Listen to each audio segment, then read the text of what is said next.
کام جو ہے ہم عقیدت کے ساتھ منائیں اور الحمدللہ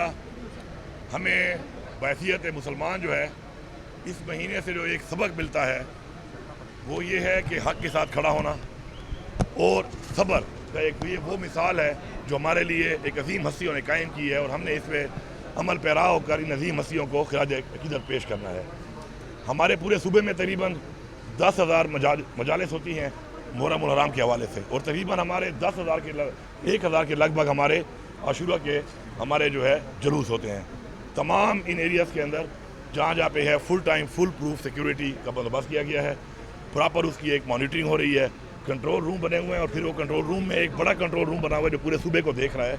جس طرح یہاں پہ آپ نے دیکھے ہیں۔ ان کے علاوہ ایک جو مین کنٹرول روم ہے، ہماری انشاءاللہ پوری دعا بھی ہے اور انشاءاللہ پوری کوشش ہے کہ پرامن طریقے سے عقیدت کے ساتھ ہمارے یہ جو محرم الحرام کے جو ہمارے ایونٹس ہیں یہ ہو جائیں، اور اس کے لیے ہماری اس وقت تقریباً 36,000 سے زیادہ پولیس، ساتھ میں 70 پلٹون جو ہیں وہ کانسٹیبلری کے، یہ اس کے علاوہ ہمارے سول ڈیفینس 1122 جتنے بھی ہمارے الائنڈ ڈپارٹمنٹس ہیں اور ہماری فورسز ہیں، وہ ساری آرمی بھی ہمارے ساتھ ہے، یہ سارے جو ہیں مل کے اس کے اوپر سیکیورٹی کو ماشاءاللہ انشور کر رہے ہیں۔ تو میں ان سب کو سلام پیش کرتا ہوں، اور اس گرمی میں آپ دیکھیں کہ پورا دن اس طرح ڈیوٹی ہو رہی ہے اور اس طریقے سے یہ کام کر رہے ہیں، تو یہ سب جو ہے وہ خراج تحسین پیش کرنے کے مستحق ہیں۔ اس کے علاوہ ہمارے ہیلتھ ڈپارٹمنٹ میں بھی ایمرجنسی ہم نے لگائی ہوئی ہے، 1122 میں بھی لگائی ہوئی ہے، ٹی ایم اے چونکہ لوکل گورنمنٹ کنسرن ہے، اس سے وہاں بھی ایمرجنسی لگی ہوئی ہے، اور جتنے بھی ہمارے اس طرح کے ڈپارٹمنٹس ہیں جو اس میں کام کر رہے ہیں، تو ایمرجنسی ادھر لگا کے چھٹیاں ختم کر کے سارے جو ہیں اپنا فل فلیج اپنی پوری ایفرٹ جو ہے اس میں دے رہے ہیں، اور انشاءاللہ مجھے پورا یقین ہے کہ پرامن طریقے سے انشاءاللہ یہ ہمارا جو کل 10ویں محرم کے جو آخری ہمارے جو ایونٹس ہیں، جو ہمارے جلوس ہیں، انشاءاللہ وہ خیر عافیت سے انشاءاللہ اپنی منزل تک پہنچیں گے۔ میں تو یہی کہوں گا، جب آپ نے پہلے خود ہی کہہ دیا ہے کہ یہ دن کم از کم سیاست کا نہیں ہے، میں صرف ایک پیغام دوں گا اپنی پوری اہل اسلام کو اس حوالے سے کہ ہماری جو اسلامی تعلیمات ہیں اس کے اندر جو ان عظیم ہستیوں نے جو ایک قربانیاں دی ہیں، تو اس سے ہمیں سبق حاصل کرنا چاہیے کہ ہمیں اسلام نے کون سا راستہ بتایا ہے اور ہم نے کس راستے کی طرف بڑھنا ہے، اور اس راستے کی طرف چلنا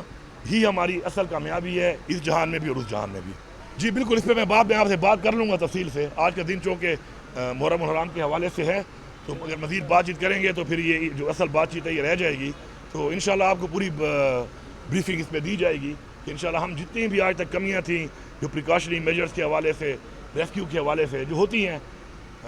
انشاءاللہ ان کے پورا کام ہو رہا ہے، اور ہم انشاءاللہ پوری کوشش کر رہے ہیں کہ ہم ایک ہی مہینے میں تمام جتنے بھی ایسے مسائل ہمیں نظر آئے ہیں جس سے حادثات ہوئے ہیں، نقصانات ہوئے ہیں، تو ان کا ازالہ کے لیے جتنا بھی فنڈ لگتا ہے، جتنی بھی ایکوپمنٹ چاہیے اس کی پروکیورمنٹ کریں، اور ایسے تمام چیزیں جو ہے اپنے ڈپارٹمنٹس کو ہم مہیا کریں کہ جس کے بعد کوئی بھی ایسی اگر چیز ہوتی ہے تو ہمارے پاس، باقی تو اللہ تعالیٰ کی طرف سے چیز ہوتی ہے، لیکن ہمارے پاس ایٹ لیسٹ سامان اور ہمارے پاس جو ارینجمنٹس ہیں وہ مکمل ہونی چاہیے۔ ذمہ داران کا معاملہ صرف معطلی تک رہے گا؟ نہیں، اس میں ایسے ہے نا، دیکھیں ذمہ داران کا ذمہ داری میں جتنی اس کے اندر جتنی کسی کی اگر نیگلیجنس شامل تھی تو اس کے مطابق سزا اس کو ضرور ہوگی، اور ساتھ ساتھ جو ہماری کیمپین چل رہی ہے، گورنمنٹ کیمپین چل رہی ہے، یہ بھی دیکھیں نا کافی سالوں سے یہ چیز ہو رہی تھی، کسی نے اس کے اوپر کوئی کام نہیں کیا، تو اس میں میں بڑا واضح کہتا ہوں، بار بار مجھے رابطہ ہوتا ہے اس بات پہ